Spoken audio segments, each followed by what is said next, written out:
सहनावतु सहनौ भुनक्तु सह वीर्यं करवावहै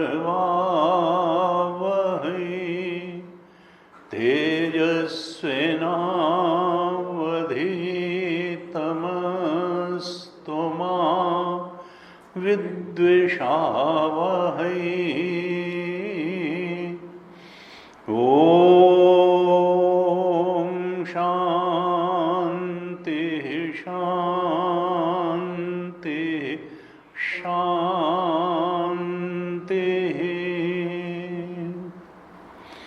सदाशिवसमारम्भां शङ्कराचार्यमध्यमाम् अस्मदाचार्यपर्यन्तां वन्दे गुरुपरम्पराम्।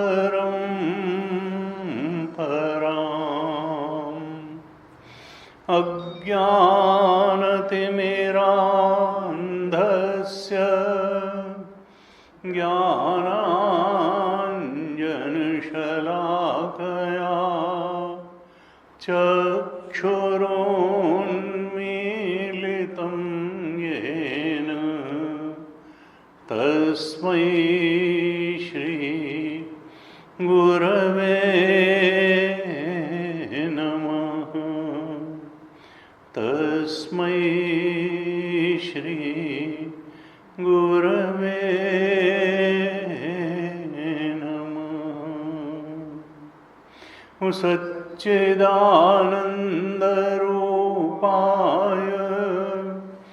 विश्वोत्पत्त्यादिहेतवे तापत्रयविनाशाय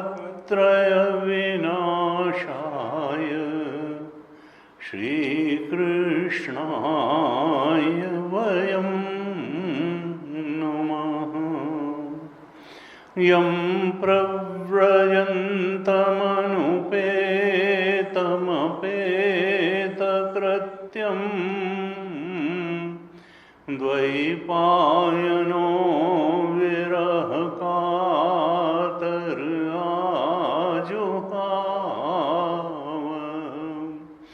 पुत्रेति तन्मयतया तरवोऽभिनेदुः तं सर्वभूतहृदयं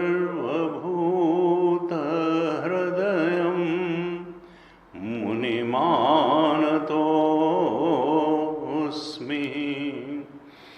तं सर्वभूतहृदयं मुनिमानतोऽस्मि।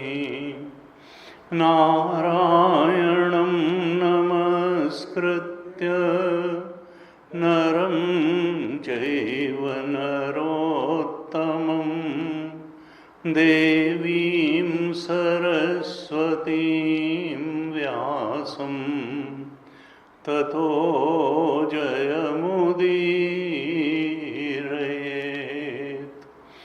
कृष्णाय वासुदेवाय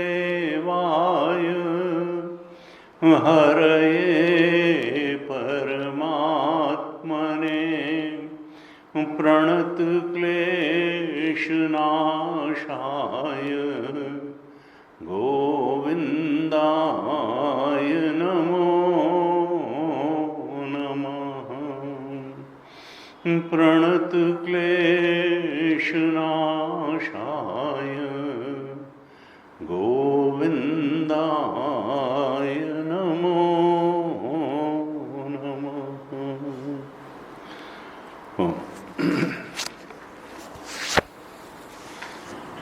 श्रीमद् भागवत महापुराण के 10वें स्कंद पर चर्चा चल रही है।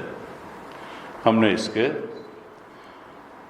लगभग 44 अध्यायों पर चर्चा की।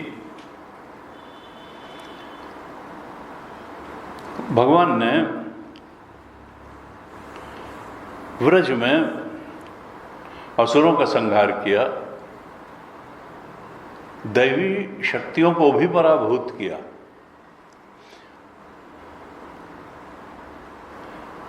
केवल असुरों का मर्दन ही नहीं किया, देवताओं के घमंड को भी चूर किया। इंद्र के घमंड को गोवर्धन धारण करके मिटाया। ब्रह्मा जी को भी चराचर सृष्टि, ग्वाल बाल, उनके कपड़े, छड़ी, गाय सब बना करके दिखा करके ब्रह्मा जी का मान भी भंग किया। वरुण देवता, जल के देवता को भी किया। नागों को, गंधर्व, किन्नर, सबको जो उच्च योनियां हैं उनको भी जीतते हुए और असुरों का संहार करते हुए भगवान ने लीलाएं की। और अंत में फिर जब अक्रूर जी को भेजा कंस ने, क्योंकि नारद जी से उसको मालूम हुआ कि जो देवकी का 8वां गर्भ है वो तो नंद बाबा और यशोदा के यहाँ ब्रज में पल रहा है और उसी ने सारे राक्षसों को मारा है। तब फिर अक्रूर जी से उसने दूत बना करके भेजा अक्रूर जी को, और अक्रूर जी बलराम और कृष्ण को लेकर के आए। और 44वें अध्याय में हमने देखा कि किस प्रकार से भगवान ने कुअलिया पीड़ हाथी, जिसमें 1000 हाथियों का बल था, उसका भी जो है संहार कर दिया, उसे भी मार दिया। और साथ साथ जो 4-5 पहलवान मल्ल युद्ध के लिए रंगभूमि में आए थे, चाणूर, मुष्टिक, शल, तोशल, उन सबको भी बलराम कृष्ण ने उनका भी संहार कर दिया, उन्हें भी मार दिया। और फिर अंत में भगवान कृष्ण ने कंस को भी, जहाँ उच्च स्थान पर वो राज सिंहासन पर बैठा था, वहाँ छलांग लगा करके फुर्ती से चढ़ गए और उसके बाल पकड़ करके उन्होंने रंगभूमि में नीचे गिरा दिया और उसके ऊपर कूदे। और वो तो जैसे ही उन्होंने उसको नीचे गिराया ऊंचाई से, तभी कहते हैं उसके प्राण निकल गए। और उसके बाद में क्रोधावेश में उसकी लाश को वहाँ घसीटने लगे, लेकिन भगवान ने उसको मुक्त तो कर दिया। क्योंकि भले बैर भाव से सही वो चिंतन तो भगवान कृष्ण का करता ही रहता था, नित्य चिंतन करता रहता था, भले ही द्वेष भाव से करता रहा हो, इसलिए उसको भी भगवान के रूप की ही प्राप्ति हो गई, उसे भी सारूप्य मुक्ति की प्राप्ति हो गई। इसके बाद सब मरने वालों का भगवान ने क्रियाकर्म कराया और उसके बाद में जेल में जा कर के अपने माता पिता को भी बंधन से मुक्त कराया और उनके चरणों की वंदना की। भगवान ने जब अपने माता पिता की चरणों की वंदना की तो देवकी वसुदेव ने उनको गले नहीं लगाया। भगवान समझ गए कि इनके अंदर ये भाव आ गया है कि ये तो जगदीश्वर हैं, हमारे पुत्र की लीला कर रहे हैं, तो हम इनको कैसे गले लगाएं। ये मुझ में भगवत भाव कर बैठे हैं, पुत्र भाव इनका समाप्त हो गया है, इसलिए मेरे प्रणाम करने पर भी ये मुझे गले से नहीं लगा रहे हैं। पुत्रवत स्नेह इनके अंदर नहीं आ रहा है, भगवान की भक्ति का ही संचार है। तो भगवान को लगा कि इनकी ये जो है, ये ऐसा जो भाव, जगदीश्वर का भाव मेरे प्रति आ गया है, इस भाव, ये भाव इनके अंदर स्थायी नहीं होना चाहिए, नहीं तो अब मैं आ भी गया हूँ यहाँ तो ये पुत्र प्राप्ति के वात्सल्य से वंचित रह जाएंगे। इसलिए भगवान ने अपनी स्वजन मोहिनी माया बिखरा दी, ऐसी माया जो उनके स्वजनों को मोहित करती है। और ये माया विमुख जन मोहिनी माया भी होती है। दुर्योधन पहचान नहीं सका, शकुनी पहचान नहीं सका, शिशुपाल दंतवक्त्र पहचान नहीं सके, रुक्मी पहचान नहीं सका। तो विमुख जन मोहिनी माया, भगवान जिसको अपने से दूर करना चाहते हैं उसके ऊपर विमुख जन मोहिनी माया, कि वो उसको लगेगा कि ये तो भगवान, ये तो महादुष्ट व्यक्ति है, ये कैसे भगवान है। तो माया से विमुख जन मोहिनी माया, अपने से विमुख कर दे ऐसी माया से उसको मोहित कर देते हैं। और जो अपने प्रति प्रेम बढ़ा दे ऐसे स्वजनों को स्वजन मोहिनी माया से वो मुग्ध कर देते हैं उनसे। क्योंकि कहते हैं कि देखो भक्ति में संबंध बहुत आवश्यक है, संबंध बहुत आवश्यक है। सेवक सेव्य भाव बिनु भव न तरीय उर्गारी। तुलसीदास जी ने कहा कि मेरा तो सेवक और सेव्य का भाव है, भक्त और भगवान का भाव है। भगवान मेरे स्वामी हैं, मैं भगवान का सेवक हूँ। हनुमान जी का भी यही, भगवान हैं मोरे मन अस दृढ़ विश्वासा कि राम ते अधिक राम कर दासा। राम का दास राम से बड़ा है। तो भगवान से सेवक स्वामी का संबंध जोड़ ले, भरत का भाई का संबंध था, लक्ष्मण का बड़े भाई का प्रेम का संबंध था, सीता जी का पति पत्नी पति का संबंध था। संबंध कोई भी हो, पुत्र का हो, पति का हो, गोपियों का मधुर भाव था, पति के रूप में उन्होंने चाहा। तो संबंध कहते हैं, गुरु जी कहते थे, और संबंध का प्रारंभ पूजा घर से होता है। Your daily time of daily appointment with God. तो एक निश्चित समय पर पूजा घर में जाना चाहिए, उतने देर भगवान का स्मरण करना चाहिए। तो उससे एक संबंध की शुरुआत होती है। क्योंकि भगवान है, ये केवल आस्तिक भाव है, ये भक्ति भाव नहीं कि हाँ हम मानते हैं भगवान की सत्ता है, यानी हम नास्तिक नहीं हैं, हम आस्तिक हैं। लेकिन भक्त कब बनता है? जब हृदय में ये भावना आए कि वो जो भगवान हैं वो भगवान मेरे हैं, मेरे हैं वो भगवान। जब भगवान से व्यक्तिगत संबंध जोड़ेगा, आत्मीय भाव होगा कि ठीक है सबके लिए होंगे, लेकिन वो मेरे हैं, तब फिर हम उनसे व्यक्तिगत बात कर सकते हैं, व्यक्तिगत प्रार्थना कर सकते हैं और उनकी कृपा के प्रति आश्वस्त हो सकते हैं। तो इसलिए भगवान के साथ मेरे का संबंध जोड़ना भी बहुत आवश्यक है, भक्ति के पुष्पित और पल्लवित होने के लिए।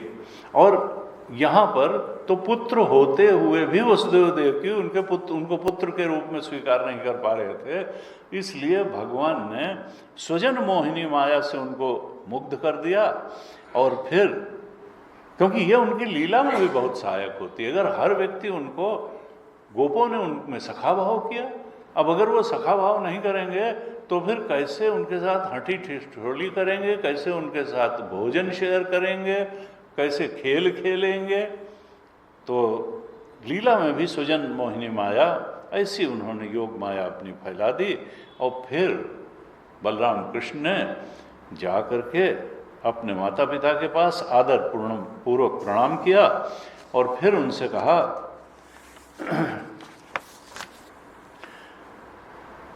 कि जो पुत्र समर्थ होने पर भी अपने बूढ़े माता पिता या सती पत्नी या बालक या संतान या गुरु या ब्राह्मण या शरणागत का भरण पोषण नहीं करता है, वो जीता हुआ भी मुर्दे के समान है। अर्थात समर्थ व्यक्ति को अपने माता पिता की सेवा करनी चाहिए, पत्नी का ध्यान रखना चाहिए, बालकों को भी संरक्षण देना चाहिए, संतानों के आगे बढ़ने के लिए जो सहयोग कर सकते हैं करना चाहिए, गुरु के प्रति भी सेवा भाव रखना चाहिए, और जो सज्जन व्यक्ति हैं, ब्राह्मण हैं, उनके प्रति भी आदर का, सेवा का भाव रहना चाहिए। उनका भरण पोषण करना चाहिए। और यही नहीं, ऐश्वर्य भाव अगर है तो कोई शरणागत है तो उसको शरण भी देनी चाहिए, यथासंभव उसकी सहायता करनी चाहिए। अगर वो ऐसा नहीं करता है तो फिर वो मुर्दे के समान है। 45वें अध्याय के 7वें श्लोक में ये बात कही। फिर कहते हैं अपने माता पिता से, देवकी वसुदेव से, कि आप दोनों हमको क्षमा करें, क्योंकि हम जानते हैं कि दुष्ट कंस ने आपको बहुत बहुत प्रताड़नाएं दी, बड़े बड़े कष्ट दिए, लेकिन हम कुछ नहीं कर सके, आपको उन कष्टों से मुक्त नहीं कर सके, क्योंकि हम परतंत्र थे, हम यहाँ से दूर थे, परतंत्र थे, इसलिए हम आपकी कोई सेवा नहीं कर सके जो हमें करनी चाहिए थी। सुखदेव जी कहते हैं, परीक्षित, इस प्रकार से लीला से मनुष्य बने हो, माया मानुष रूपिणो। तुलसीदास जी ने 2 बार कम से कम रामायण में कहा माया मानुष, वो मनुष्य हैं नहीं, लीला से मनुष्य दिखाई देते हैं। माया मानुष रूपिणो, वो माया से मनुष्य बने हुए हैं, वो हैं तो ब्रह्म ही। लीला से मनुष्य बने हुए हैं भगवान कृष्ण। इस प्रकार से जब कहा तब वसुदेव देवकी ने उनको गोद में उठा लिया, उनको हृदय से आलिंगन कर लिया, चिपका करके, और परमानंद को प्राप्त किया। इस प्रकार से भगवान कृष्ण ने अपने माता पिता को जाकर के सांत्वना दी, उनको कैद से छुड़ाया, और फिर सब प्रकार से निष्कंटक राज्य होने पर भी उन्होंने मथुरा का राज्य स्वयं नहीं लिया, बल्कि अपने नाना यानी कंस के पिता उग्रसेन को मथुरा का राजा बना दिया। अब ये भगवान का क्या संदेश है? अनासक्ति का संदेश है। सब काम करने वाले परमात्मा हैं, लेकिन स्वयं राजा नहीं बने, राजा उग्रसेन को बनाया, स्वयं मथुरा का राज्य नहीं लिया। और कहते हैं रामावतार में भी उन्होंने अनासक्ति का यही संदेश दिया था। लंका को जीतने के बाद लंका से 1 पैसा भी वो अयोध्या नहीं लाए, जबकि सोने की लंका थी। 1 पैसा भी नहीं लाए, यानी न मथुरा का राज्य लिया, न लंका का सोना लाए, यानी किया सब उन्होंने, लेकिन अनासक्त भाव से किया, लोभ के वशीभूत होकर के नहीं किया। इसीलिए वो भगवान हैं। और जो धन लोलुप या लोभ से पराधीन मनुष्य होता है। कहते हैं कि जब भगवान वहाँ रहे मथुरा में, तो सबके अंदर एक नवीन ऊर्जा का संचार बना रहता था। भगवत दर्शन से ही ऐसे सब ऊर्जावान रहते थे कि मथुरा के वृद्ध पुरुषों को भी लगता था जैसे वो युवकों के समान उत्साह उनमें आ गया है और बल आ गया है। क्यों? क्योंकि वो नित्य ही भगवान का दर्शन करते रहते थे। अब संदेश क्या है? 45वें अध्याय के 19वें श्लोक में कहा कि अगर हम हृदय से भगवत सानिध्य का अनुभव करते रहें तो हम में न ऊर्जा की कमी अनुभव होगी, न बलहीनता अनुभव होगी। गुरु जी कहते थे, ये देखो, ये बूढ़ों को जवान बनाने की एक विचित्र औषधि भागवत में बता दी कि अपना हृदय भगवान से जोड़े रहो, तो तुम्हारा जो ये ओल्ड एज की तमाम परेशानियां हैं वो नहीं सताएंगी। जैसे मथुरा के वृद्ध लोग जो है वो भी युवकों के समान बलवान और उत्साही दोनों। केवल बल भी अगर शरीर में हो तो बात नहीं, चित्त में उत्साह भी होना चाहिए। क्योंकि कई बार होता है सब तो देख लिया, आप क्या देखें ना, उत्साह पूर्वक जीना, ये बड़ा जीवन में रस बना रहना, उत्साह बना रहना, ये बहुत आवश्यक है। और शरीर में बल का होना भी आवश्यक है। तो चित्त में उत्साह भी आ गया भगवत दर्शन से। मथुरा के वृद्धों में भी उत्साह और बल दोनों का संचार हो गया, क्योंकि वो भगवान के मुख का रसपान करते रहते थे। भगवान से संबंध जोड़ लेना बड़ा आवश्यक है। हम जो है वर्ल्डली प्रोग्रेस की तरफ बहुत ध्यान देते हैं और स्पिरिचुअल प्रोग्रेस का महत्व उतना नहीं समझ पाते हैं। भाई यानी हुक और क्रुक संसार में उन्नति हो जाए इस पर बहुत ध्यान देते हैं, लेकिन आध्यात्मिक उन्नति हमको प्राप्त हो ये जीवन में और ज्यादा आवश्यक है, ये बात ही समझ में नहीं आती। ये बात सुनना भी नहीं चाहते हैं कई बार। नहीं नहीं, हमको तो तुम कामना केंद्रित जीवन की बात बताओ, हमको तुम कामना पूर्ति के उद्देश्य से जीवन जीना ठीक है ये बात बताओ। राम जी को पाने के लिए जीवन जीना है, आत्म केंद्रित जीवन जीना है, आत्मबोध की प्राप्ति के लिए जीवन जीना है, वो संसार प्राप्ति से ज्यादा बड़ा लक्ष्य है आत्मबोध की बात। ये बात भाई हमारे सामने मत करो। उनका तो तुम्हारे न सुनने से सत्य बदल नहीं जाएगा। तुम स्वीकार करो और चाहे न स्वीकार करो, सत्य तो सत्य रहेगा। और सत्य वही है, सत्य के बारे में परम प्रमाण तुम्हारी मान्यताएं नहीं हैं, तुम्हारी धारणाएं नहीं हैं। सत्य के बारे में परम प्रमाण उपनिषद है, परम प्रमाण गीता है, ब्रह्मसूत्र है, और उनके अनुकूल अंश में अन्य शास्त्र हैं, भागवत है, रामचरितमानस है। तो हमको प्रमाण बुद्धि कहाँ रखनी है? किसके वचनों में प्रमाण बुद्धि रखनी है? गीता के वचनों में, अवतारी कृष्ण की वाणी है। उपनिषद के वचनों में प्रमाण बुद्धि रखनी है, उस भगवान की सनातन वाणी है। ब्रह्मसूत्र के वचनों में प्रमाण बुद्धि रखनी है, क्योंकि वो भगवान वेदव्यास की वाणी है। और भगवान शंकराचार्य के वचनों में भी प्रमाण बुद्धि रखनी है, क्योंकि उन्होंने अगर उपनिषद, गीता और ब्रह्मसूत्र में भाष्य न लिखे होते तो उनको समझना ही बड़ा दुष्कर हो जाता। लेकिन हम बड़ी जल्दी कह देते हैं कि नहीं नहीं, हम गीता से ज़्यादा अच्छा जानते हैं, उपनिषद से ज़्यादा अच्छा जानते हैं, भगवान शंकराचार्य से ना, अपनी पीठ थपथपाने से आज तक कोई महान नहीं हुआ।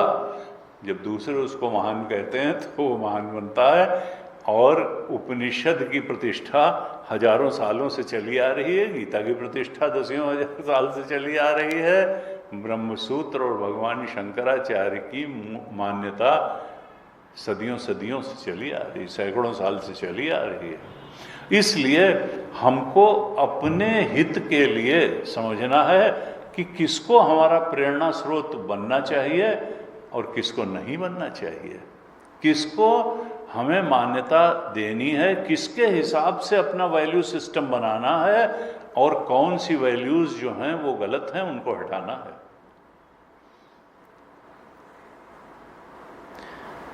सुखदेव जी कहते हैं, परीक्षित,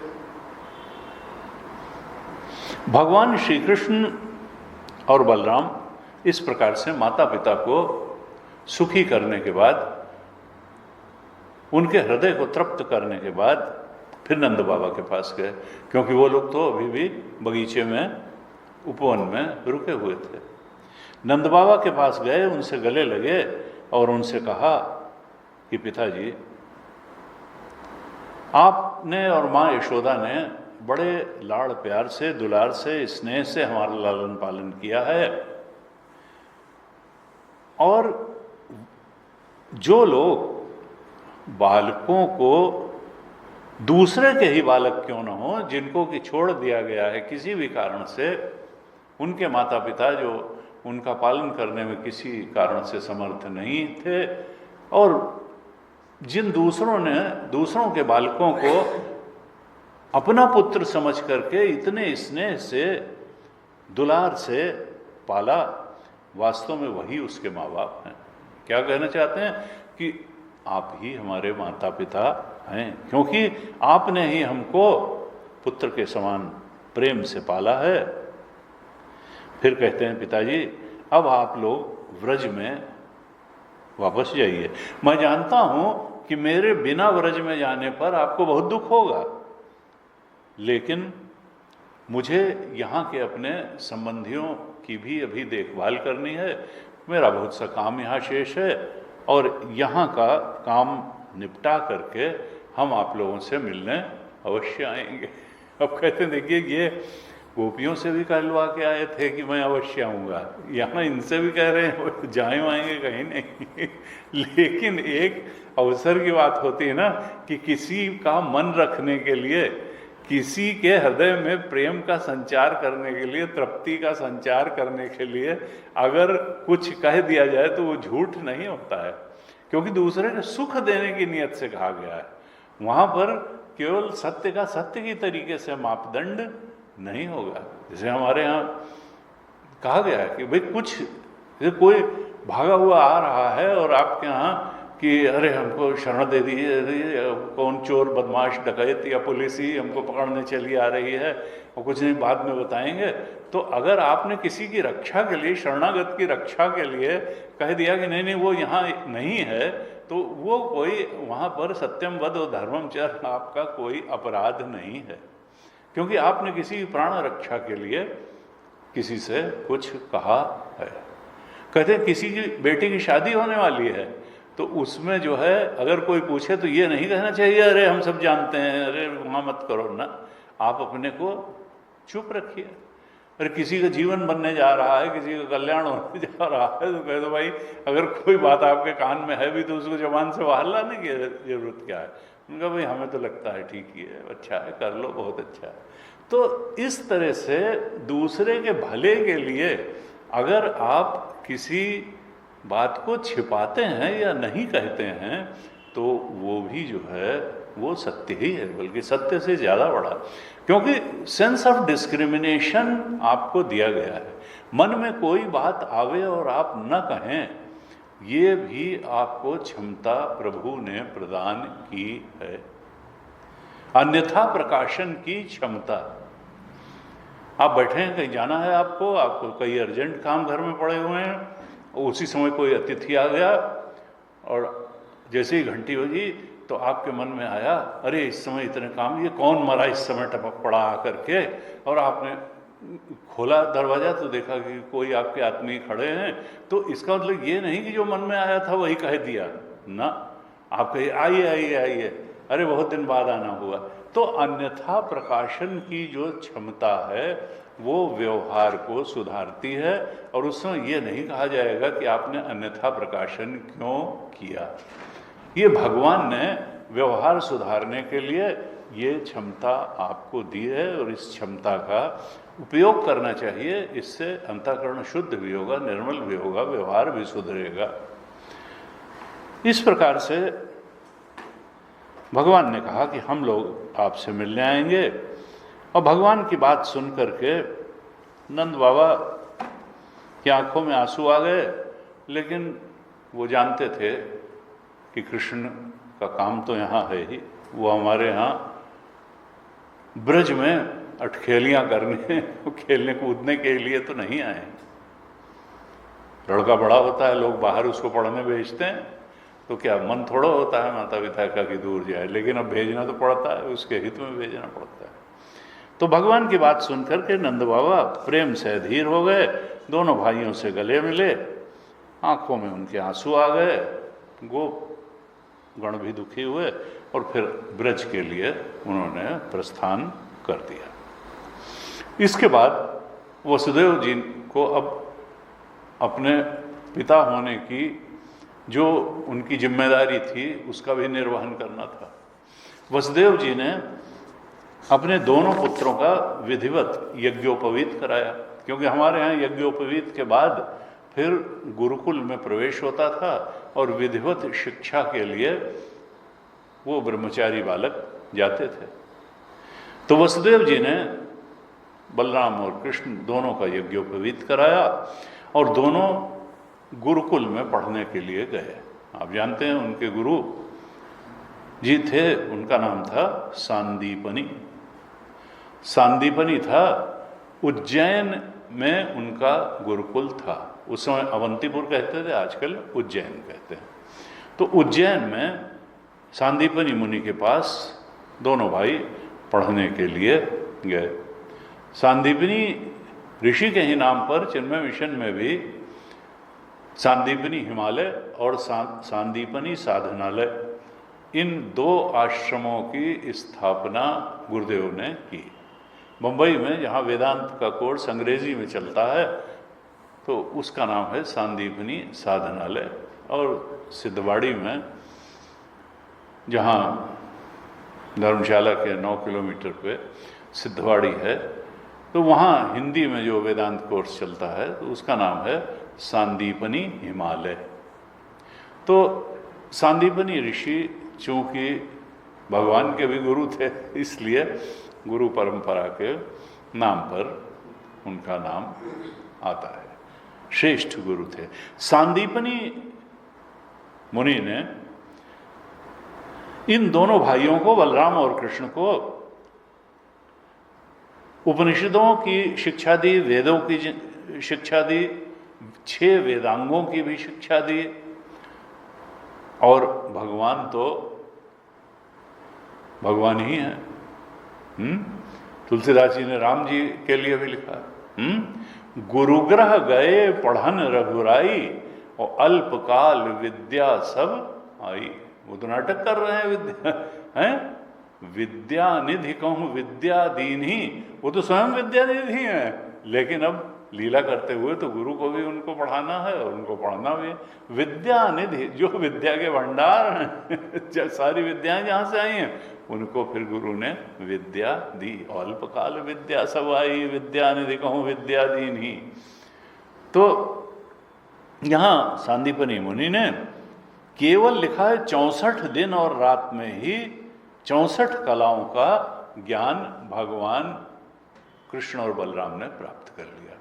64 कलाओं का ज्ञान 64 दिन और रात में प्राप्त कर लिया, यानी बहुत शीघ्र, लगभग 2 महीने में ही इनका जो है, जो सांदीपनी हिमालय में हम लोगों ने 2.5 साल में पढ़ा, और जिन्हें क्या पढ़ा वो पढ़ के भी पढ़ नहीं पाए, तो लेकिन उन्होंने 64 दिन में पूरा जो है वो पढ़ लिया।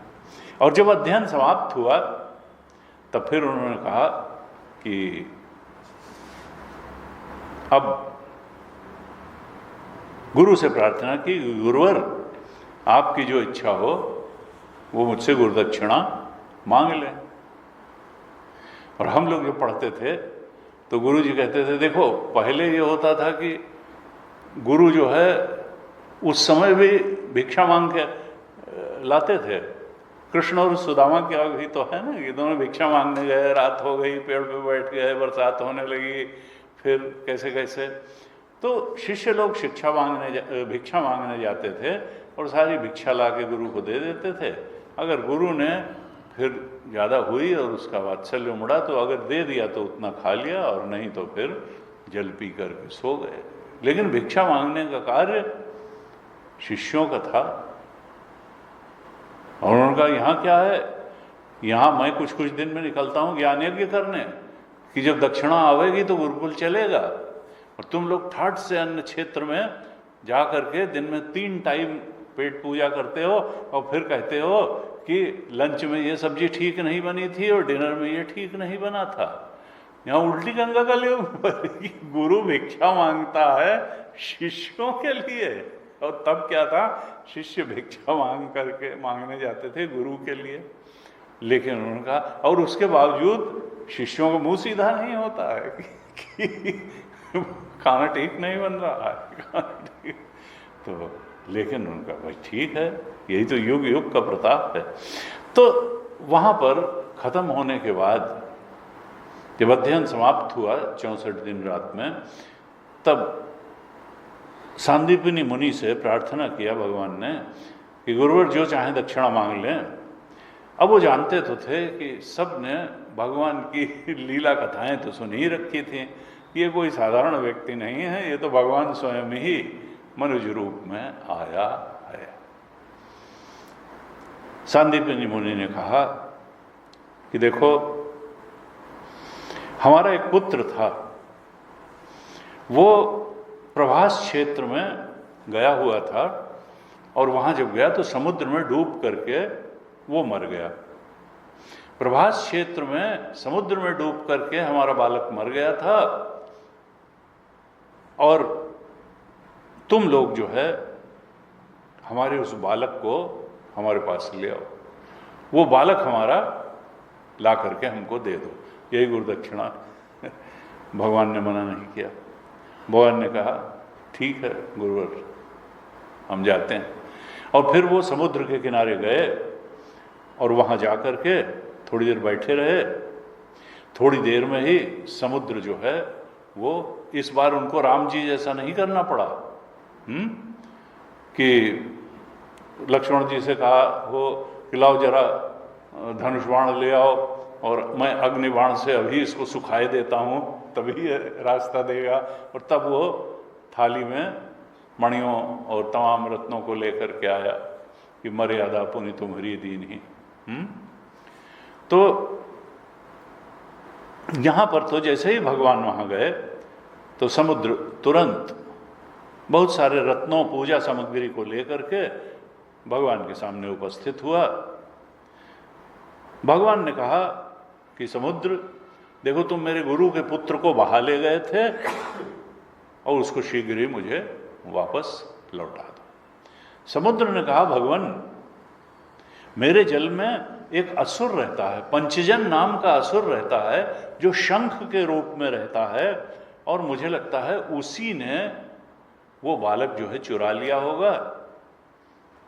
अब वो उसी के पास होगा, मैं तो नहीं, मेरे पास है। भगवान ने कहा अच्छा ठीक है।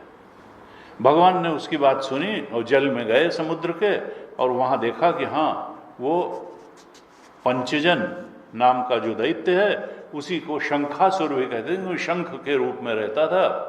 शंखासुर मिल गया, भगवान ने उसको मार डाला, लेकिन उसके पेट में कहीं बालक नहीं मिला। बालक नहीं मिला। अब वो तो मर ही गया था। उसका जो शंख था पांचजन्य, पंचजन नाम का था, वही भगवान ने अपना शंख बना लिया। तो शंखासुर, तो उसके शरीर का जो शंख था उसको लेकर के भगवान बाहर आ गए समुद्र से और रथ पर आ गए। और तब उन्होंने कहा कि अब कहाँ ढूंढा जाए उसको। तो उनका निश्चित रूप से यमराज के पास वो होगा। तो यमराज की पुरी है संयमनी पुरी। संयमनी पुरी में गए भगवान और जाकर के अपना शंख बजाया और यमराज ने उनकी बड़ी पूजा की।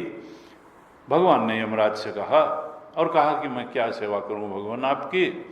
भगवान ने कहा यमराज, हमारे गुरु का पुत्र कर्मवशात, क्योंकि कर्म प्रधान विश्व रचि रखा, अगर वो संयमनी पुरी में गया है तो भी कर्म के अनुसार ही गया है, अगर वो शंखासुर के पेट में गया होता तो भी कर्म के, क्योंकि अंते स्मृति सागति वो तो ठीक है, लेकिन फिर कर्म का भी जो जीवन भर किया है उसका भी प्रभाव होता है। अंत में तो काहू न को सुख दुख कर दाता, निज कृत कर्म भोग सभ्राता। शरीर रहते भी जो भोग मिलते हैं वो कर्म के अनुसार ही मिलते हैं, और शरीर छूटने के बाद भी ये जीव जिन भोगों को भोगता है वो ऊंचे नीचे कर्मों के अनुसार ही भोगता है। तो भगवान ने कहा कर्म के कारण, कर्म के अनुसार, कर्म के बंधन में पड़ करके मेरा गुरुपुत्र हे यमराज तुम्हारे यहाँ लाया गया है।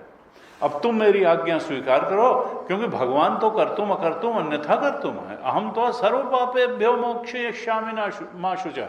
अगर वो यमराज के यहाँ गया भी है कर्म बंधन में, तो भगवान तो सब माफ कर सकते हैं। उनका मेरी आज्ञा को स्वीकार करो, अब उसके कर्म पर तुम ध्यान मत दो और उसे मेरे पास ले आओ। यमराज ने तुरंत कहा जो आज्ञा भगवान, और उसने गुरुपुत्र को ला करके भगवान कृष्ण को दे दिया। और भगवान कृष्ण अपने सांदीपनी गुरु के पुत्र को लेकर के उज्जैन में लौट आए, और गुरुदेव अपने सांदीपनी को उनके पुत्र को सौंप करके कहा कि गुरुवर ये आपका पुत्र है, और भी आपको जो आपकी आज्ञा हो उसे मैं पूरा करने के लिए तैयार हूँ, आप और भी जो कुछ चाहते हो मांग लें।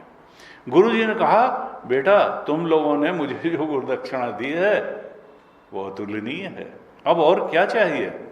और फिर जो तुम्हारे जैसे पुरुषोत्तम का गुरु है उसको कमी कौन सी रहेगी, कौन सा उसका मनोरथ पूर्ण रह सकता है?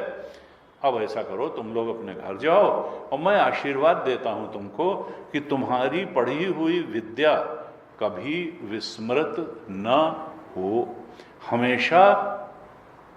क्योंकि विद्या अगर विस्मृत हो गई, समय पे काम ना आई, तो फिर वो विद्या का कोई मतलब नहीं है। हमेशा इसीलिए कहते हैं शास्त्र सुचिंतित पुनि पुनि देखिए।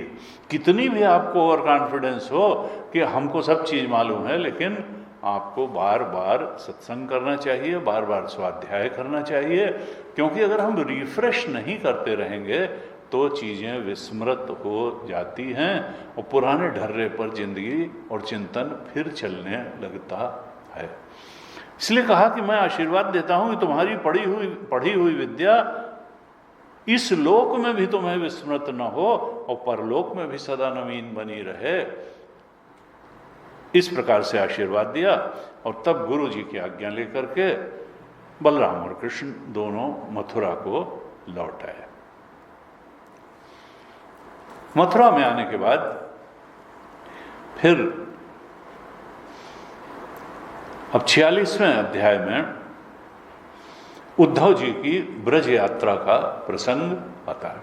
क्योंकि भगवान ने कहा था गोपियों से कि मैं और अपने पिता नंद बाबा से भी कहा था कि मैं मिलने आऊंगा। तो अब स्वयं न भी जा पाए तो अपने जैसे आत्मीय किसी के हाथ अपना संदेशा भेज दे। तो भगवान तो व्यस्त थे मथुरा में अन्य कार्यों में, उन्होंने उद्धव जी को अपना दूत बना करके ब्रजमंडल में भेजा। तो 46वें अध्याय के पहले ही श्लोक में सुखदेव जी महाराज उद्धव जी का परिचय कराते हैं।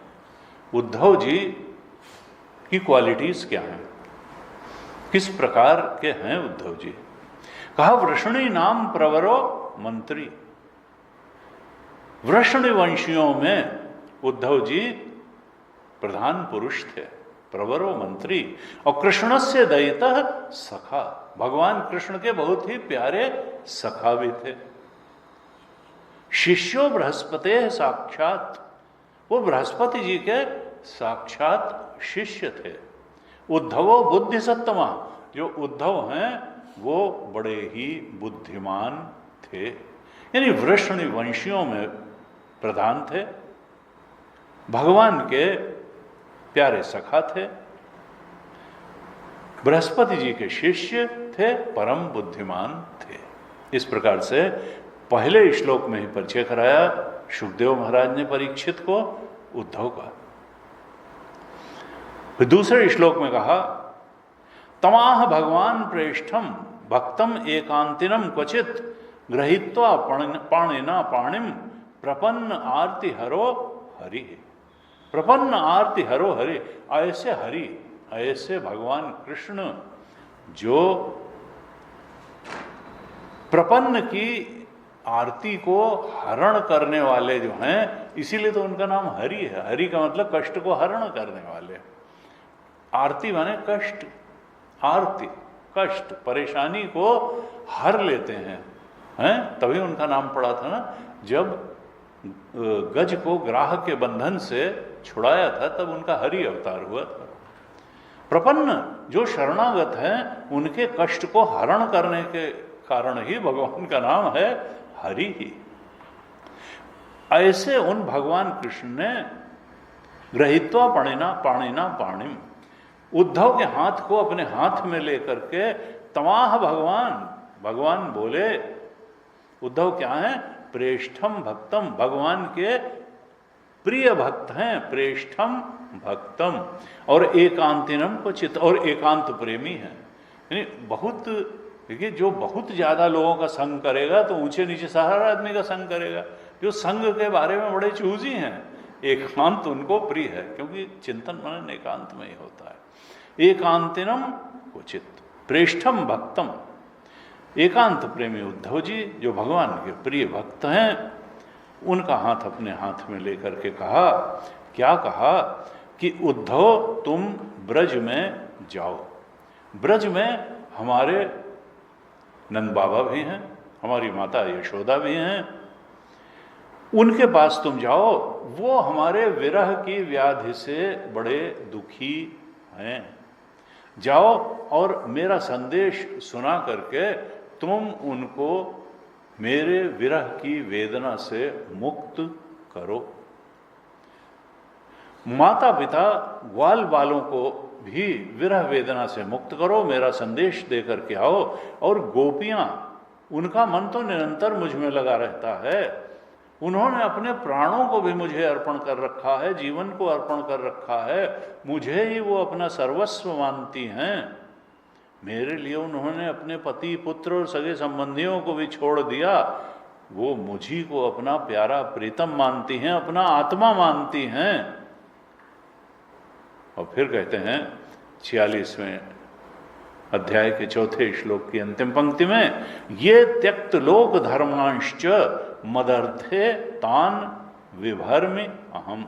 ये त्यक्त लोक धर्मांश्च, जिन्होंने मेरे लिए अपने लौकिक धर्मों को भी छोड़ दिया है और पारलौकिक धर्मों को भी छोड़ दिया है, उनका मैं स्वयं भरण पोषण करता हूं। मदर्थे तान लोक धर्मांश्च ये त्यक्त लोक धर्मांश्च मदर्थे, मेरे लिए जिन्होंने सब कुछ का त्याग कर दिया है, तान विभर्मि हम, उनका भरण पोषण मैं करता हूं। कहते हैं उद्धव, मैं चूंकि यहां मथुरा में चला आया हूं, इसलिए गोपियां ये समझती हैं कि मैं उनसे दूर चला गया हूं। दूर देश में स्थित हो जाने के कारण वो मुझे दूरस्थ समझती हैं और मेरा स्मरण कर करके अत्यंत मोहित होती रहती हैं, बार बार मूर्छित हो जाती हैं। वे प्रति क्षण ये बाट जोह रही हैं कि मैं कब आऊँगा उनसे मिलने के लिए। मेरे लिए उनके अंदर हमेशा उत्कंठा बनी रहती है। बड़े प्रयत्न से वो अपने प्राणों को किसी प्रकार देह में संजो करके रखे हुए हैं, क्योंकि मैंने उनसे कहा था कि मैं तुमसे मिलने आऊँगा। मैं ही उनके जीवन का आधार हूँ, मैं ही उनका आत्मा हूँ और वे निरंतर ही मुझ में तन्मय रहती हैं। इस प्रकार से उद्धव जी को गोपियों की दशा बताई और कहा तुम जाओ, मेरा संदेश लेकर के जाओ और उन सब की विरह व्यथा को मेरा संदेश सुना करके दूर करो। शुकदेव जी कहते हैं, जब इस प्रकार से भगवान ने उद्धव को समझाया, उन्हें अपना दूत बन करके जाने के लिए कहा, तब उद्धव जी बड़े आदर भाव से अपने स्वामी का संदेश लेकर के रथ पर सवार हुए और संध्या होते होते सूर्यास्त के समय तक वो नंद बाबा के ब्रज में पहुंच गए। अभी जब भगवान कृष्ण का संदेश सुनाएंगे उद्धव जी, तो वहां पर जो शब्द आएगा भागवत जी में, वो लिखा है श्री भगवान उवाच। यानी वो उद्धव के मुंह से जरूर वो शब्द निकल रहे हैं, लेकिन वो वचन सारे के सारे भगवान के हैं। उद्धव उवाच नहीं है, भगवान उवाच है वो। क्यों? क्योंकि और उद्धव जी जाते हैं तो वो गोपियों की दशा देख के, उनकी भक्ति देख के, भगवान के प्रति उनका समर्पण देख के अत्यंत चकित भी हो जाते हैं और प्रभावित भी हो जाते हैं। और उनको लगता है, अरे मैं ही समझता था कि मैं ही भगवान का बहुत बड़ा भक्त हूँ और मुझे ही बहुत ज्ञान है, लेकिन गोपियां तो भक्ति यथा ब्रज गोपी का नाम, नारद भक्ति सूत्र में नारद जी ने भी जब भक्ति के सूत्र लिखे तो भक्ति के मामले में सबसे ज्यादा उच्च धरातल पर किसको बताया? ब्रज गोपिका नाम, ब्रज की गोपियों। उद्धव को पहले श्लोक में ही कहा था, साक्षात उद्धवो शिष्यो बृहस्पते साक्षात उद्धवो बुद्धि सत्तमा। बुद्धि सत्तमा कहा था, बौद्धिक ज्ञान बहुत था, ज्ञान सत्तमा नहीं कहा, ब्रह्म बोध प्राप्त नहीं थे अभी। आत्मज्ञान नहीं था। बुद्धि सत्तम, बौद्धिक ज्ञान बहुत था। बुद्धि सत्तम, देखिए कितनी सावधानी है हमारे शास्त्रों में। क्यों? क्योंकि उद्धव गीता अभी 11वें स्कंध में आने वाली है। अगर तो वो ज्ञान सत्तम थे ही तो भगवान को उनको उद्धव गीता सुनाने की जरूरत क्या थी? अभी जब ये गोपियों से भक्ति का रस प्राप्त करेंगे, उसके बाद इनका अंतःकरण और निर्मल होगा, तब जाकर के ये भगवान ही इनको परलोक गमन के पहले ब्रह्मबोध का उपदेश करेंगे बड़े विस्तार से। 11वें स्कंध में आएगा उद्धव गीता, और तब ये ब्रह्मबोध स्वरूप बोध को प्राप्त करेंगे। अभी ये ज्ञान सत्तमा नहीं है, अभी बुद्धि सत्तमा है। अभी ये प्रेष्ठम भक्तम, अभी ये प्रिय भक्त हैं। गोपियां कैसी थी? अनन्य भक्त थी। ये प्रिय भक्त हैं, वो अनन्य भक्त है, अनन्यता का बहुत है। इसका मतलब भक्ति के मामले में गोपियां बहुत आगे थीं, और भगवान ने इनका भी कल्याण करने के लिए ही भेजा। भगवान जिस पर कृपा करते हैं उसको ही कहते हैं कि गुरु जी कहते भगवान, आदमी कहते भाई ये बहुत चालाक हैं, इनके एक तीर में 2 शिकार करते हैं। ये भगवान के एक तीर में 10, 15, 20, 100 बातें होती हैं। किसी ने किसी को बहुत चीट किया, अगले जन्म में उसका लड़का बना के उसको भेज दिया, ले अब तुम खुशी खुशी दो उसको सब। तो उनको भी अपने किए का मिल गया, उनको भी उनका मिल गया, और किसी को मिल गया। या कोई जो है परेशान कर रहा था, तो फिर उसने जो है क्या किया, तो उनका लड़का हो गया। अब वो चलो भाई, अब वो कहीं पकड़ गया, कहीं जेल चला गया। तो फिर अब पता चला कि उसको तो जो हुआ सो हुआ ही, जेल जाने हुए। उसके माता को भी कष्ट, पिता को भी कष्ट, चाचा को भी कष्ट, और जो जो उनसे प्रेम संबंध रखते हैं सबको उसी अनुपात में थोड़ा थोड़ा कष्ट। अब कर लो, एक तीर से कितने शिकार हुए, सबको थोड़ा थोड़ा कष्ट हो गया। और सबको थोड़ी थोड़ी खुशी भी हो जाती है इसी तरीके से। तो भगवान के एक तीर में कई शिकार होते हैं। शुकदेव जी कहते हैं कि इसीलिए उद्धववाच नहीं आया। जब भगवान ने ज्ञान का संदेश दिया है, ज्ञान का ही संदेश तो भेजा उद्धव के मन। तो मुख उद्धव का था, लेकिन ज्ञान उद्धव का नहीं था, वचन उद्धव के नहीं थे। उद्धव उस ज्ञान को बताने के बावजूद स्वयं उतरी गहराई से नहीं समझ के सके, और गोपियां समझ गईं, क्योंकि गोपियां अनन्य भक्त थीं। ज्ञान को धारण करने के लिए अनन्य भक्ति चाहिए। भगवान शंकराचार्य ने कहा कि मोक्ष साधन सामग्र्याम भक्तिरेव गरीयसी। मोक्ष की साधन सामग्रियों में अनन्य भक्ति सबसे बड़ा साधन है। भक्ति से पवित्र हुआ, एकाग्र हुआ हृदय ही ज्ञान धारण करने में समर्थ होता है। गोपियां ज्ञान को प्राप्त हो गईं। क्यों? क्योंकि वो अनन्य भक्त थीं। और उद्धव अभी उद्धव गीता सुन करके उस ज्ञान को प्राप्त करेंगे। हरिवंश पुराण में कहा गया कि ये उद्धव जो थे वो असल में कृष्ण के चचेरे भाई भी थे। वसुदेव जी के एक भाई थे जिनका नाम था देवभाग। वसुदेव जी के भाई देवभाग जो थे, उन्हीं के पुत्र हैं ये उद्धव। तो इसलिए वो भगवान कृष्ण के चचेरे भाई भी हैं और उनके सखा भी हैं, उनके भक्त भी हैं। और सबसे बढ़कर के जो उनको भगवान की तरह पूछते, कहते उन्हीं के उतारे हुए कपड़े पहनते थे। दूर से देख करके लोग भ्रमित हो जाते थे कि भगवान कृष्ण हैं कि उद्धव हैं।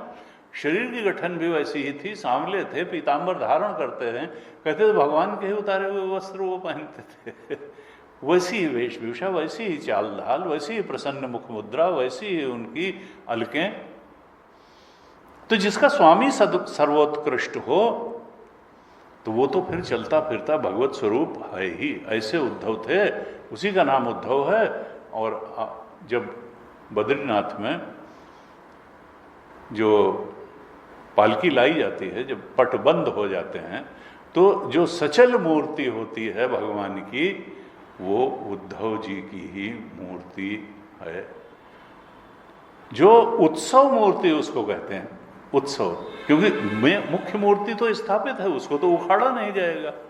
तो जो बर्फ में जब हो जाती है, पट बंद होती है, तो पूजा तो होनी है, तो कैसे नीचे ले आते हैं गांव में, और तो वो जो मूर्ति लाई जाती है वो उद्धव जी की मूर्ति है, उत्सव मूर्ति।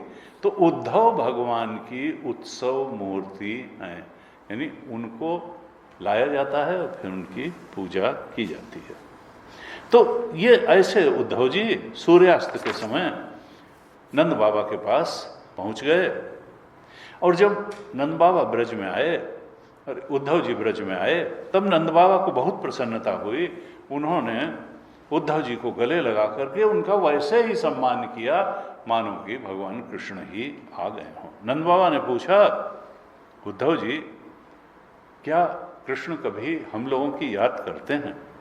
यहाँ तो उनकी माँ भी हैं, उनके सखा ग्वाल बाल भी हैं, ये गौएं भी हैं उनकी, ये वृंदावन है, गिरिराज है, वे कभी इनका भी स्मरण करते हैं, याद करते हैं इनकी?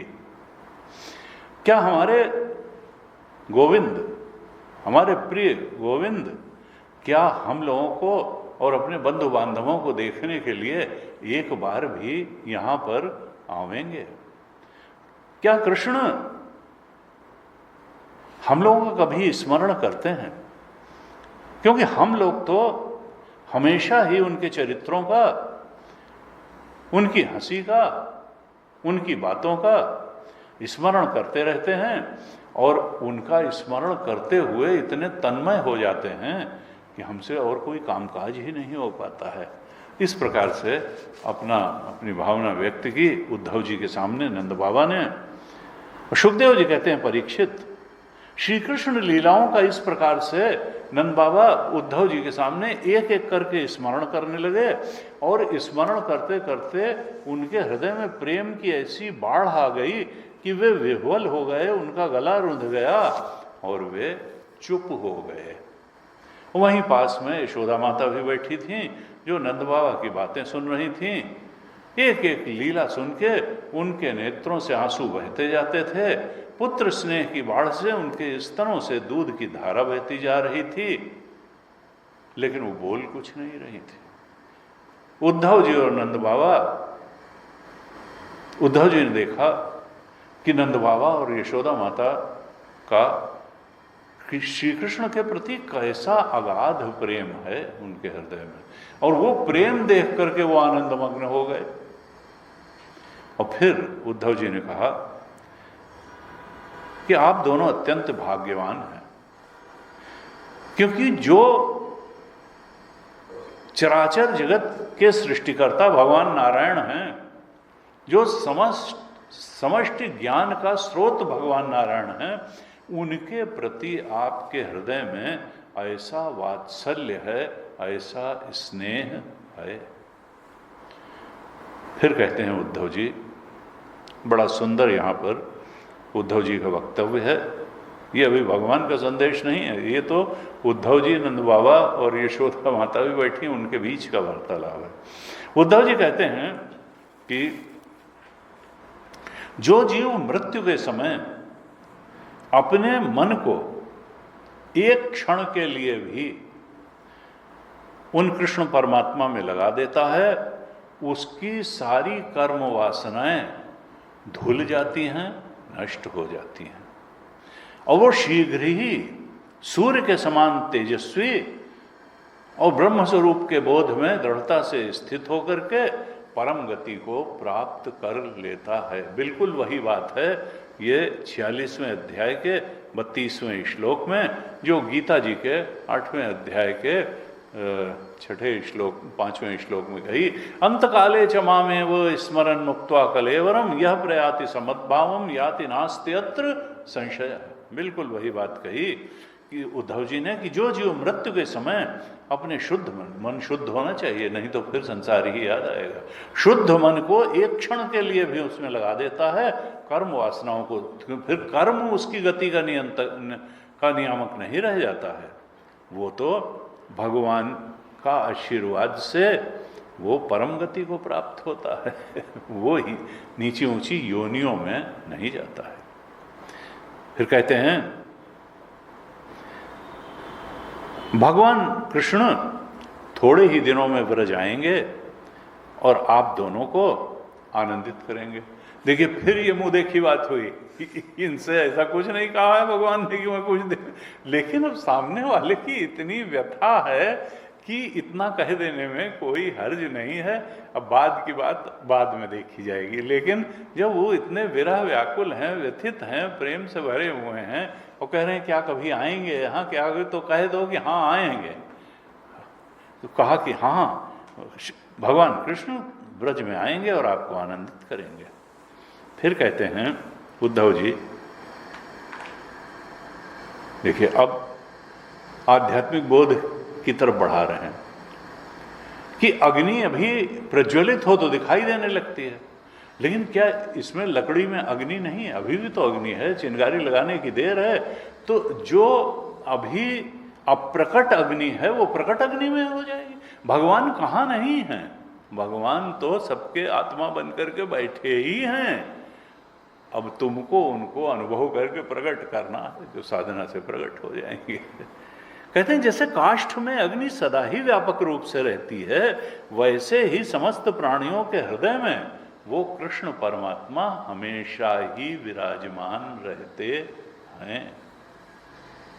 फिर कहते हैं कि भगवान का किसी हैं तो सबके हृदय में चेतना बन करके विराजमान, लेकिन हम तो अपने को जीव चेतन मानते हैं, इसलिए एक शरीर के अभिमानी बन करके बैठते हैं कि ये शरीर हमारा है, ये मन हमारा है, ये बुद्धि हमारी है, ये इंद्रियां हमारी हैं, और बाहर भी अभिमान करते हैं ये घर हमारा है, ये गाड़ी हमारी है, ये हमारे भाई हैं, ये बंधु हैं, ये माता पिता पत्नी।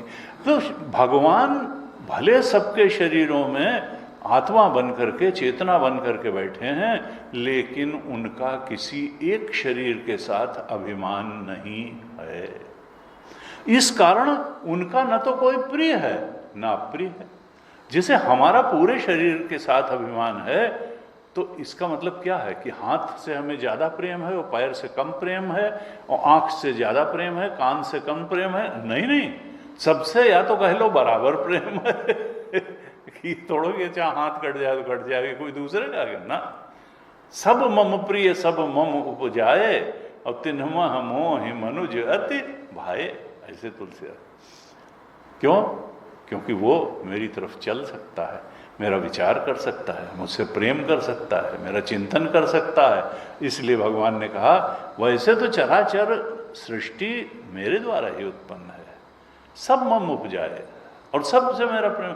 मैं तो सबके लिए, मैं यहाँ अर्थवर्म, काकरोच और गिद्ध और सियार और सर्प सबके भोजन का प्रबंध करता हूँ, हैबिटेट का प्रयत्न करता हूँ।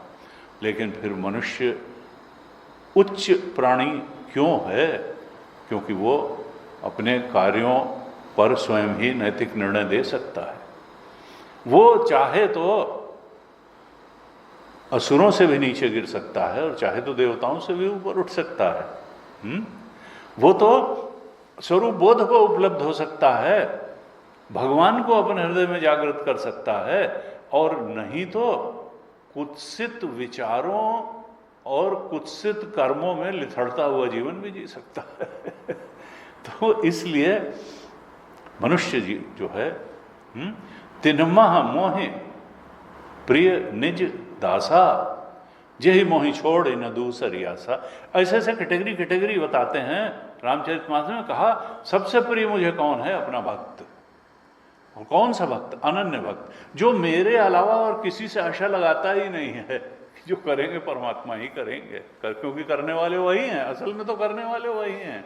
हम तो बीच में अहंकार के कारण घुसे रहते हैं। शरीर भी उन्हीं का दिया हुआ है, बुद्धि भी उन्हीं की दी हुई है, हैं? जब तक वो बुद्धि को ठीक रहते हैं ठीक, नहीं तो एक से एक लोग जो है, नारद जी की पल भर में बुद्धि इधर की उधर हो गई। तो बड़े बड़े ऋषि मुनि भी उनके शरणागत जब तक रहते हैं तब तक सब ठीक रहता है। जैसे ही अहंकार के शरणागत हुए कि सारा कुछ चौपट हुआ। कहते हैं एक शरीर के प्रति अभिमान नहीं है उनका न कोई प्रिय है न कोई अप्रिय है, न उनकी कोई माता है न उनका कोई पिता है, न उनकी पत्नी है न उनका पुत्र है, न अपना है न पराया है, न देह है न जन्म है। वो तो क्या है कि जन्म लेते हुए दिखते हैं, कर्म करते हुए दिखते हैं, असल में जन्म लेकर के भी वो अजन्मा हैं। भगवान ने कहा चौथे अध्याय, अजोपि सन्न अव्यात्मा भूतानाम ईश्वरोपि सन्न और प्रकृतिम स्वाम अधिष्ठाय संभवामि आत्म माया। चौथे अध्याय के प्रारंभ में ही भगवान ने ये उद्गार कर दिए, चौथे अध्याय के 6ठे श्लोक में, कि मैं अजन्मा हूं, अव्यय, मुझे कोई खर्च वर्च नहीं होता है, मैं जैसा हूं वैसा ही रहता हूं, जन्म लेता दिखता हूं, जन्म लेता नहीं हूं। और भूता नाम ईश्वरों भी सन, मैं एक शरीर में आने के बाद भी महेश्वर ही हूं और प्रकृति को अपने नियंत्रण में ले करके मैं एक शरीर रच लेता हूं माया का, लेकिन मैं हो नहीं। भगवान ने कई जगह कहा देखो मेरा जन्म, चौथे अध्याय के 9वें श्लोक में कहा, जन्म कर्म च मे दिव्यम, मेरा जन्म भी दिव्य है। ये कोई मैं मनुष्यों की तरह से कर्म के बंधन में बंध करके कर्म द्वारा ढकेले जा करके एक शरीर में नहीं आता हूं, प्रारब्ध में बंध करके और प्रारब्ध पर्यंत उसको झेलने के लिए। मेरा कर्म भी दिव्य है और मेरा जन्म भी दिव्य है। जन्म कर्म च मे दिव्यम, मैं कोई इच्छा पूर्ति के लिए कर्म नहीं करता हूं, भक्तों पर कृपा करने के लिए आता हूं और भक्तों को सुख देने के लिए, परित्राणाय साधूनाम विनाशाय च दुष्कृताम धर्म संस्थापनार्थाय, इसीलिए कर्म करता हूं मैं। तो जन्म कर्म च मे दिव्यम एवं व्योवेत्ति तत्वतः, इस तरह से जो जान लेता है कि मेरा जन्म और कर्म दिव्य है, उसका भी जन्म और कर्म दिव्य हो जाता है। त्यक्त्वा देहम पुनर्जन्म नैति मामेति सूर्जन, वो जो मेरे जन्म कर्म को दिव्य जान लेता है वो अपने भी जन्म कर्म को दिव्य जान लेता है कि आत्मा न पैदा होती है न कुछ करती है, आत्मा तो अकर्ता है, आत्मा तो अजन्मा है, जो पैदा ही नहीं हुआ मरेगा क्यों? आत्म रूप से तुम अमर हो क्योंकि तुम पैदा ही नहीं हुए हो, शरीर पैदा हुआ है वो तो जाएगा। तो कहा इस तरह से जो मुझे जानता है वो मुझे प्राप्त करता है, पुनर्जन्म नहीं प्राप्त करता है। फिर आगे कहते हैं उद्धव जी कि इस लोक में भगवान का कोई कर्म नहीं है, फिर भी साधुओं के परित्राण के लिए, लीला करने के लिए वो शरीर धारण। देखिए हमारे गीता जी और भागवत जी कैसे एक ही बात कह रहे हैं। भगवान अजन्मा हैं, लेकिन सत रज तम एक भी गुण उनको स्पर्श नहीं कर गया है, लेकिन वो खेल खेल में इन तीनों गुणों को स्वीकार कर लेते हैं और रजोगुण को स्वीकार करके वो इस सृष्टि की रचना करते हैं, सतोगुण स्वीकार करके पालन करते हैं और तमोगुण स्वीकार करके संहार भी कर देते हैं। खेल खेल उनके लिए लीला है, खेल है, तभी तो लीला कही जाती है। हम लोगों के लिए बड़ा सीरियस अफेयर है जिंदगी जीना, उनके लिए क्या है? लीला। लीला का मतलब वो सब करते हुए भी कुछ नहीं, हो जानते हैं कि सब माया है। सो नर इंद्रजाल नहीं भूला जा पर हो, सो ये इंद्रजाल है, गंधर्व नगर की तरह है। संसार स्वप्न तुल्यो ही राग द्वेषादि संकुल है। ये सपने की सृष्टि और जागृत की सृष्टि में भगवान इस बात को जानते रहते हैं। हम बहुत ज़्यादा सीरियसली चीज़ों को लेते हैं और इस कारण जो सीरियसली लेने वाली चीज़ है आत्मज्ञान, अंतःकरण की शुद्धि, उसको सीरियसली नहीं ले पाते हैं, क्योंकि सीरियसली लेने लायक हमारे लिए वो बहुत चीज़ें हैं जो सीरियसली लेने लायक नहीं हैं। इसलिए जो सीरियसली लेने लायक है, सत्संग, स्वाध्याय, अंतःकरण की शुद्धि, आत्मबोध, आत्मा एव इदम सर्वम का बोध, उसकी सीरियसनेस के लिए टाइम नहीं मिलता है, रुचि नहीं होती है उधर ध्यान कम दे पाते हैं। तो खैर कहते हैं असल में सब कुछ करने वाला ये मन है। मन का मतलब क्या है? इच्छाओं का पुंज, इच्छाओं की पूर्ति के लिए ही तो जीवन जीते हैं। आदमी जीता किस लिए है? कामना केंद्रित जीवन ही तो जीता है, कामना पूर्ति करने के उद्देश्य से ही तो जीवन जीता है। वो तो बहुत गिने चुने लोग होते हैं जो आत्म केंद्रित जीवन जीते हैं, जो राम केंद्रित जीवन जीते हैं, जो आत्मा एव इदम सर्वम का बोध प्राप्त करने के उद्देश्य से जीवन जीते हैं। ऐसे तो होते हैं, ऐसा नहीं तो धारा ही बंद हो जाती।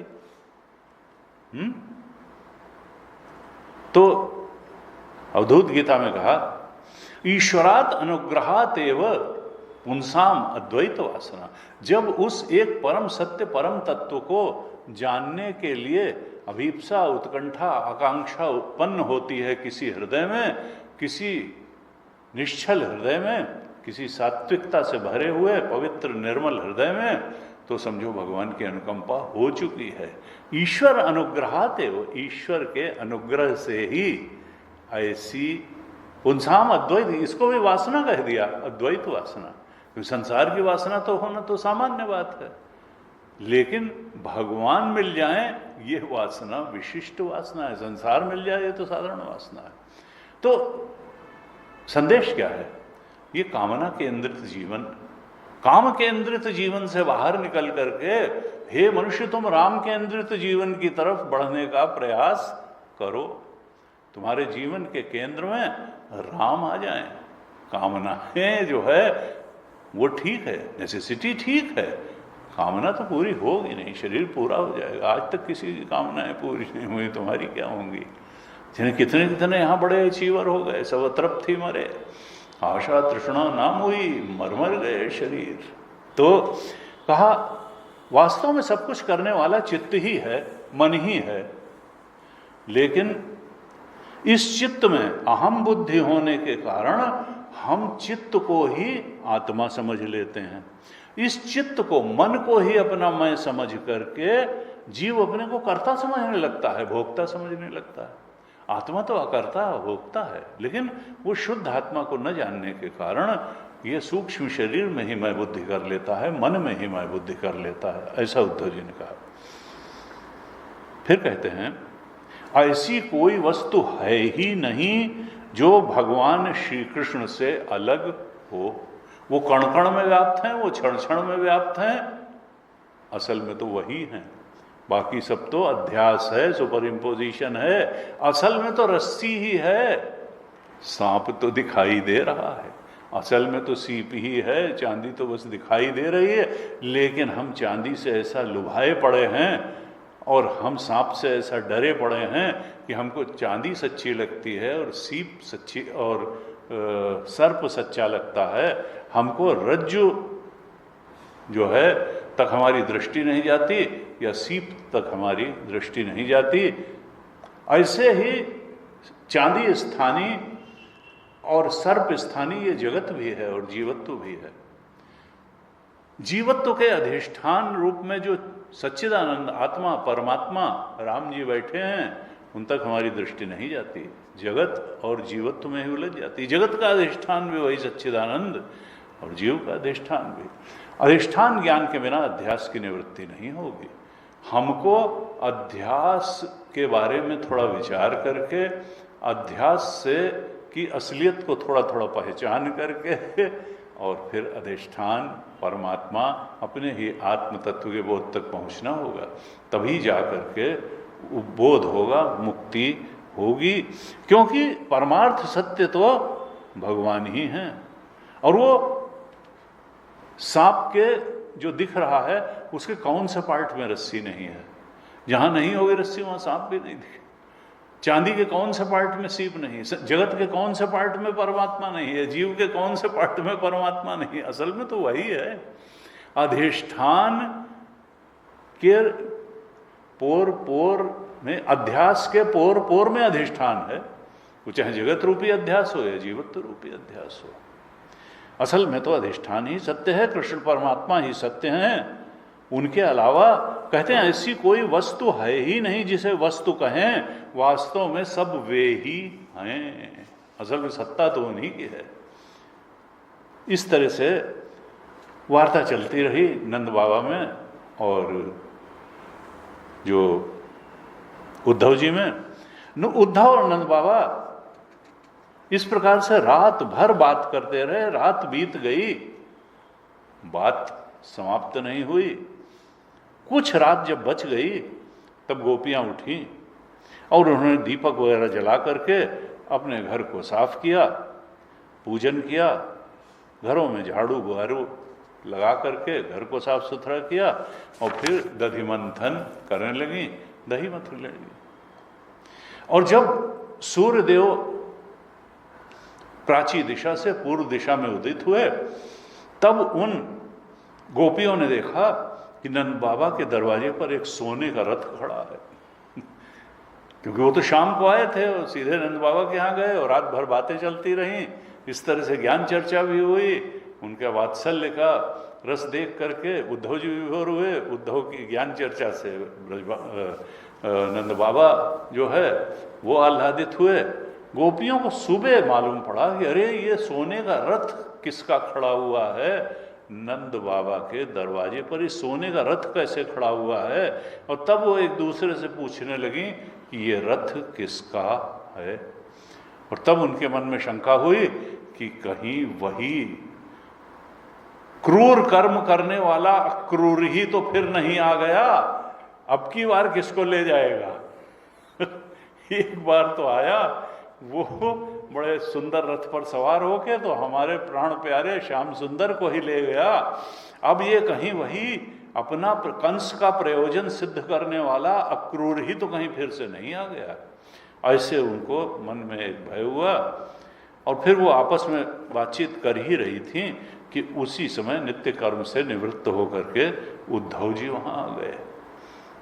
और तब गोपियों ने देखा कि अरे ये कौन है, इसकी आकृति और वेशभूषा तो कृष्ण से बहुत मिलती जुलती है। इसके नेत्र कैसे कमल जैसे हैं, शरीर पर इसके पीतांबर फहरा रहा है, गले में कमल के पुष्पों की माला है, कानों में मणि जटित कुंडल झलक रहे हैं, इसका मुख अत्यंत प्रफुल्लित है। और तब गोपियों ने कहा ये देखने में तो बहुत सुंदर है, लेकिन ये है कौन, कहाँ से आया है, किसका दूत है, और इसने भगवान कृष्ण जैसी वेशभूषा क्यों धारण कर रखी है। और इस तरह से देख करके वो उसका परिचय प्राप्त करने के लिए उत्सुक हो गई कि आखिर ये है कौन, कृष्ण जैसा दिखता है। और तब आगे जो है क्या कथा चलती है, इसको हम अगली कक्षा में अब देखेंगे। आज ही तक रखते हैं। ओम पूर्णमदः पूर्णमिदं पूर्णात् पूर्णमुदच्यते पूर्णस्य पूर्णमादाय पूर्णमेवावशिष्यते। ओम शांति शांति शांति। हरि ओम श्री गुरुभ्यो नमः। हरि ओम।